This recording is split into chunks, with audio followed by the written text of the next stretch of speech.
Hi, good day. This is Miss LM and we're back again for another math video, and today we're going to talk about problem solving involving rational algebraic expressions.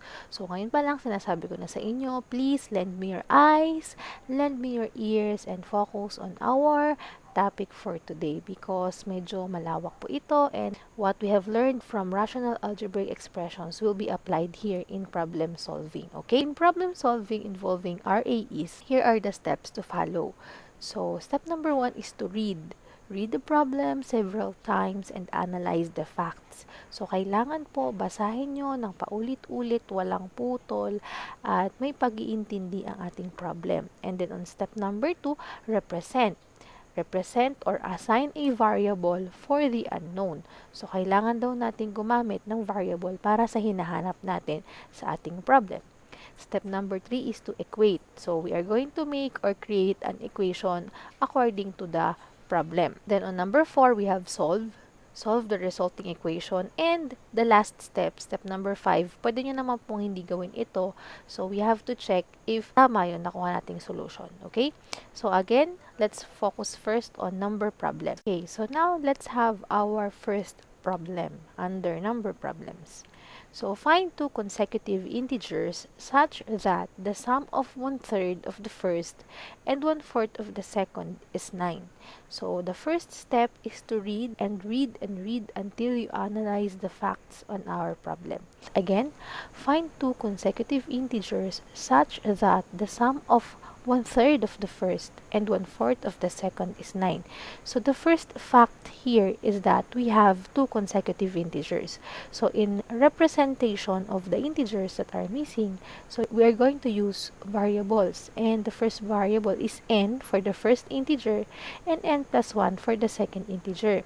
Why do we have n plus 1? Because we're asking for consecutive integers. Okay, now from this representation and from the problem itself, we're going to have our equation. From our problem, we have here the sum of 1/3 of the first and 1/4 of the second is 9. The sum. So we're going to have addition. 1/3 of the first. So our first integer is represented by n. So we're going to have 1/3 of n. So 1/3 times n. Then 1/4 of the second. So our second integer is represented by n plus 1. So we're going to have 1/4 times n plus 1. Is 9. So pag may nakita tayong is, equal symbol po yun. So now meron na tayong equation wherein 1/3 of the first integer plus 1/4 of the second integer is equals to 9. So, proceed na tayo sa step number 4, which is solve. We have 1/3 n plus 1/4 times n plus 1 equals to 9. So, we have to perform the operations. 1/3 times n is 1/3 n. 1/4 times n. So, use distributive property. So, there, 1/4 times n is 1/4 n. 1/4 times 1 is 1/4 equals to 9. Then, we have to multiply our equation by the LCD. So, what will be the LCD among 3 and 4? So, by prime factorization, the result is 12. So, we're going to multiply our equation on both sides by 12. We're going to apply distributive property, 12 times 1/3. So, 12 will be divided by 3. The result is 4. And then here we have 12 and 1/4. When you multiply those two, 12 divided by 4 is 3. So the resulting equation will be 4n plus 3n plus 3 equals 108. So 9 times 12 is 108. Now we're going to combine like terms, 4 and 3. Bakit sila yung like terms? Kasi meron tayong variables with the same exponent. So 4 plus 3 is 7. That will be 7n. Ating positive 3, we add the additive inverse on the other side of the equation. So, the additive inverse for positive 3 is negative 3. That is why we have here 105. 108 minus 3 is 105. Now, we have to divide both sides by 7. Then, the result is n equals to 15. So, for our first integer, that is 15. And for the consecutive integer, the second number, so we're going to add it by 1. So, 15 plus 1 is 16. So, yung nawawala nating two consecutive integers ay 15 at 16. So, if we're going to apply that in the conditions here, 1/3 n plus 1/4 multiply to the quantity of n plus 1 equals 9. So, i-check natin kung mag-i-equals nga ba siya sa 9. We have 1/3 and then ang n natin ay 15 plus 1/4 n plus 1, so that is 16, equals kaya siya sa 9. So, we can divide it. 15 divided by 3 is 5. 16 divided by 4 is 4. So, that is 5 times 1 is 5. And then 4 times 1 is 4. Is it equals to 9? So, 5 plus 4 is equals to 9. 9 is equals to 9. So, ito na yung ating step number 5. Wherein, nag-check tayo kung tama nga ba yung nakuha nating integers. And, so far, ayan, tama naman po yung 15 and 16 natin na two consecutive integers such that the sum of 1/3 of the first and 1/4 of the second is 9. Let's now have our second example. So, for our second example, we have this problem. The denominator of a fraction is 2 more than the numerator. If 1 is subtracted from both the numerator and denominator, the resulting fraction has a value of 1/2. What is the original fraction? So, if we're going to look for the facts that we need to make the representation, meron daw tayong fraction. At meron tayong denominator and numerator. So, dun tayo magsisimula to represent the numerator and the denominator. So, sabi dito, si denominator daw ay mas malaki ng dalawa. So, una nating i-represent si numerator. Numerator will be the variable x and the denominator is 2 more than the numerator. Mas malaki daw ng dalawa, so x plus 2 tayo for the denominator. So, the original fraction will be x all over x plus 2. Numerator all over denominator. Now, for our equation, kukunin natin yan on our second sentence. If 1 is subtracted from both the numerator and denominator, ang 1 daw ay isusubtract natin pareho sa numerator at sa denominator at magiging equal daw ito sa 1/2. So, from our original fraction x over x plus 2, magmaminus daw tayo ng 1. At equal daw yan sa 1/2.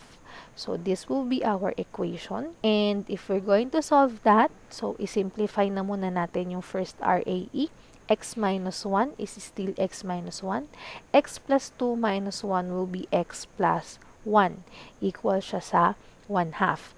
Now, we have to multiply both sides by the LCD. So, what will be the LCD for x plus 1 and 2? That is x plus 1 and 2. And also, pwede po tayong mag-cross multiply dito. That means yung 2 i-multiply natin sa x minus 1 and then yung x plus 1 i-multiply natin sa 1. Same result po yung magiging sagot natin. So, cancel na natin from this first RAE multiply by the LCD and then dito din po, cancel natin si 2. Matitira si x plus 1 times 1. We have 2 times x minus 1 and 1 times x plus 1. Now, isimplify na natin yung ating resulting equation by distributive property. We have here 2 times x and 2 times negative 1. Also, we have 1 times x and 1 times 1. So, ano mangyayari? Magkakaroon tayo ng 2x minus 2 and then x plus 1. From this equation, we're going to apply the additive inverse or the addition property of equality para po mapagsama natin yung dalawang may variable x sa isang side na equation at mapagsama natin yung constant sa isang side na equation. So, by plugging the additive inverse, ano ang additive inverse ng positive x, that is negative x, ano ang additive inverse ng negative 2, that is positive 2. So, solve na natin. 2x minus x is x. And then, 1 plus 2 is 3. So, yung nawawala nating value ng x is 3. And then, for the denominator, which is x plus 2, sa original fraction natin, so x plus 2 is 3 plus 2, that is 5. So, ito yung nawawala nating numerator and denominator. So, meron tayong 3/5. Now, pwede naman po tayong mag-checking. Ano po, again, yung step number 5, it is your option to do it or not. If you want to check your answer, better you do it. If you don't want to check it and if you're confident na tama yung sagot nyo, pwede naman pong hindi na tayo mag-checking. So, for the checking, again, ito yung condition natin na titingnan. Pag nag-subtract ba daw tayo ng 1 on our numerator and denominator, equal daw ba siya sa 1/2? So, ito yung ating original fraction, 3/5. Pag nag-minus ba daw tayo ng 1 sa numerator at nag-minus din tayo sa denominator, equal ba daw siya sa 1/2? What is 3 minus 1? That is 2. And then 5 minus 1, that is 4. And then yung 2/4 natin, kapag ni-lowest term natin yan, alam natin na yan ay 1/2. So that means yung 3 as value of x at 5 as value of x plus 2 is correct.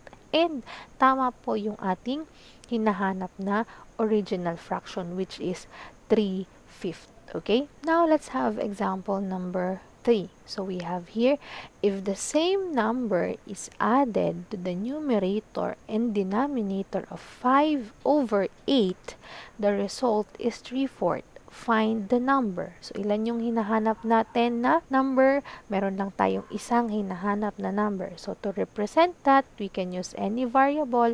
We have here x is equals to the number. Now, from our problem itself, hanapin natin yung magiging equation. Again, if the same number is added to the numerator and denominator, i-add daw natin yung number sa ating numerator and denominator. Ang ating fraction is 5/8. So, magdadagdag daw tayo dyan ng the number plus x added. Okay? Equals siya sa 3/4. So, this will be our equation. We are now going to solve. This is our equation. The next step is to multiply it by the LCD, or you can just cross-multiply it. Ang ating LCD is quantity of 8 plus x times 4. So, multiply on both sides. Again, pwede nyo po itong hindi gawin. Pwedeng mag-cross-multiply na lang. Same result po yun. So, makakancel si 8 plus x, matitira si 4 times the quantity of 5 plus x.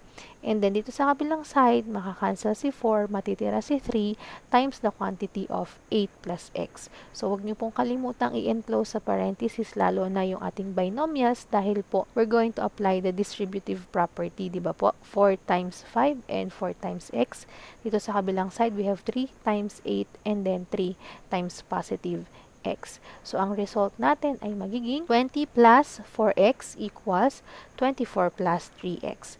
Now, we're going to use additive inverse again, or addition property of equality, para mapagsama ang may mga variables at mapagsama yung constants. So, yung 4x and 3x, so additive inverse of positive 3x is negative 3x. Additive inverse of positive 20 is negative 20. Then, proceed in solving our equation. 4 minus 3 is 1, and then 24 minus 20 is 4. So, ang hinahanap natin na the number ay si 4. Okay? The number is 4. Now, pwede naman natin yung ma-check. Ano po? So, again, ang ating original na fraction ay 5/8. Add ng 4, which is yung x na nahanap natin. So, add natin yung 4 on the numerator and denominator. Equal daw ba kaya yan sa 3/4? So, what is 5 plus 4? That is 9. What is 8 plus 4? That is 12. And if kunin natin yung ating lowest term for 9/12, divisible sila pareho by 3. So, 9 divided by 3 is 3. 12 divided by 3 is 4. So, equal sila. 3/4 is equals to 3/4. Ano po? So, that means itong nahanap natin na value ng x, which is 4, is correct. Okay? So, now, let's have example number 4. So, nasa pang-apat na example na po tayo. The sum of a number and its reciprocal is 5/2. What are the numbers? So, from the problem itself, we're going to represent the number and its reciprocal. So, the reciprocal is 1/x. Now, we're going to do the equation. So, according to the problem, we have sum of a number and its reciprocal is 5/2. Sum means we have addition. yung A number natin is represented by x, yung reciprocal is 1 over x, equals daw siya sa 5 over 2. So, our equation will be x plus 1 over x equals 5 over 2. For our fourth step, we're going to solve. So, x plus 1 over x is equals to 5 over 2. Multiply it by our LCD. So, our denominator here is x and 2. So, LCD will be 2x. So, we're going to multiply x and 2 or 2x to each term in our equation. So, 2x times x and 2x times 1 over x. Also, 2x times 5 over 2. So, for our first term, we have 2x squared. So, 2x times x is 2x squared. And then, 2x times x, so makakancel na yung ating x here, x. Matitira na lang ay 2 times 1, that will be positive 2. And then, on the right side of our equation, we have 5 over 2 times 2x. So, cancel natin yung 2. 5 times x is 5x. This will be the resulting equation. Now, as you can see, we're going to equate it to 0. So, 2x squared plus 2 equals 5x. We are going to have the additive inverse of positive, and that is negative 5x. So, on both sides, the result is 2x squared minus 5x plus 2 equals to 0. Bakit natin siya in-equate sa 0? Para makapag-factor tayo at makita natin kung ano yung hinahanap nating numbers. Okay? So, 2x squared minus 5x plus 2. The factors are 2x minus 1 and x minus 2. We're going to equate the factors to 0. So, 2x minus 1 is equals to 0 and x minus 2 is equals to 0. Now, solve algebraically. Additive inverse of negative 1 is positive 1. Then, divide both sides by 2.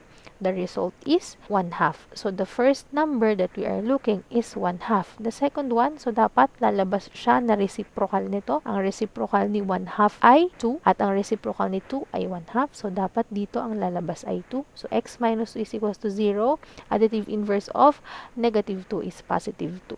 So, ayan na po yung ating dalawang number. So, x is equals to 2 and its reciprocal is 1/2. Ito na po yung hinahanap nating answer.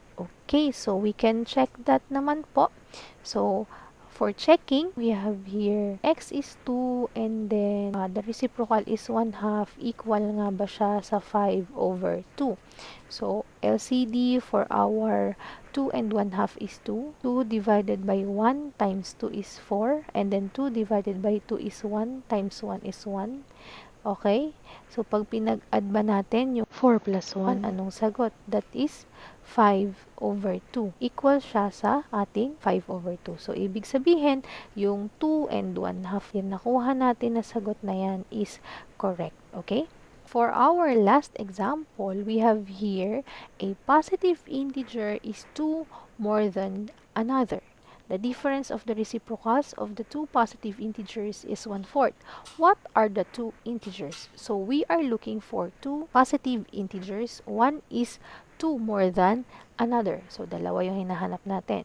The first integer must be represented by a variable and the second integer is 2 more than another. So, pag sinabing 2 more than, mas malaki ito ng 2. So, mag-a-add tayo more than. So, our representation will be x for the first positive integer and x plus 2 for the second positive integer. Now, for the equation, kukunin natin yan dun sa ating second statement. Difference of the reciprocals. Difference. So, subtraction yung operation. And then, when we say reciprocals, kukunin natin yung reciprocal ni x, that is 1 over x, at reciprocal ni x plus 2, that is 1 over x plus 2. Equal daw ito sa 1/4. Okay? So, the equation will be 1 over x minus 1 all over x plus 2 equals to 1/4. So, from that equation, we're going to solve the LCD of x, x plus 2, and 4 is sila din mismo. Ano po? Yung x, x plus 2, and 4. So, multiply natin yan on both sides of our equation. And take note na meron tayong dalawang term dito. So, yung LCD natin na x plus 2 and 4, mamultiply natin yan sa first term, which is 1 over x, and also on our second term, which is 1 over x plus 2. So, by multiplying it on our first term, matitira na lang po is si x plus 2 times 4 and also times to 1. Next, pag i-multiply naman natin ulit si LCD on our second term, makakancel si x plus 2. So, matitira si x times 4 times 1. Then, on the right side of the equation, makakancel natin si 4, matitira si 1 times x plus 2. Okay, so this will be the resulting equation. Then, now we're going to simplify it. So, x plus 2 times 4 times 1. So, ibig sabihin, si 4 times 1 which is 4, ay imumultiply natin kay x at imumultiply natin kay 2. Dito naman, so 4 times x times 1 lang. And dito sa right side, yung 1 times x natin, mumultiply natin sa x at saka kay 2. So when we multiply x plus 2 times 4 times 1, the result is 4x plus 8. Then, we have x times 4 times 1, that is 4x. And then 1 times x times the quantity of x plus 2, that is x squared plus 2x. Okay, so this will be the resulting equation. Now, we can solve na po, add or combine like terms. We have 4x and negative 4x, positive at negative, magiging 0 na po yun. Then, matitira na lang po ay 8. Then, also, we have x squared plus 2x. So, ito na po yung ating naging equation. So, from this to this, 8 is equals to x squared plus 2x. So, kapag ganito, pag sasamahin natin lahat ng terms sa isang side ng equation by additive inverse, and then i-equal natin siya sa 0.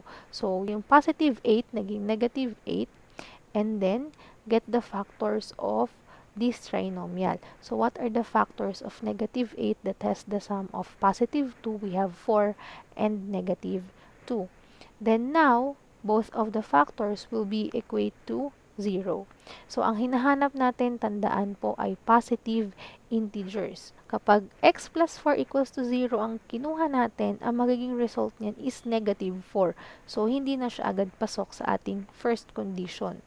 And then, x minus 2 equals to 0, the resulting value of x is positive 2. So, ito yung hinahanap natin, positive 2. Yung nahanap pa natin na another integer which is more than this first integer. So, that is x plus 2. That means we have 2 plus 2 equals to 4. So, the first integer that we're looking for is positive 2, and then the second one is positive 4. To check if these two are correct, so substitute lang natin yan dito sa ating condition that the difference of their reciprocals is 1/4. So, 1/2 minus 1/4, is it equal to 1/4? So, if we're going to write our 1/2 as similar denominator with 1/4, magiging 2 over 4 po yan minus 1/4, which is equals to 1/4. So, ibig sabihin, tama po yung ating nahanap na two positive integers, that is 2 and positive 4. So, this is our last example for this problem solving, and this is all about number problems only. Sana may natutunan kayo sa video na ito. Paki-thumbs up ang ating like button dyan kung may natutunan po, and huwag kalimutang mag-subscribe at mag-click ng notification button para ma-notify kayo kapag nag-upload na ako ng another math tutorial videos. So, thank you for watching. Bye-bye!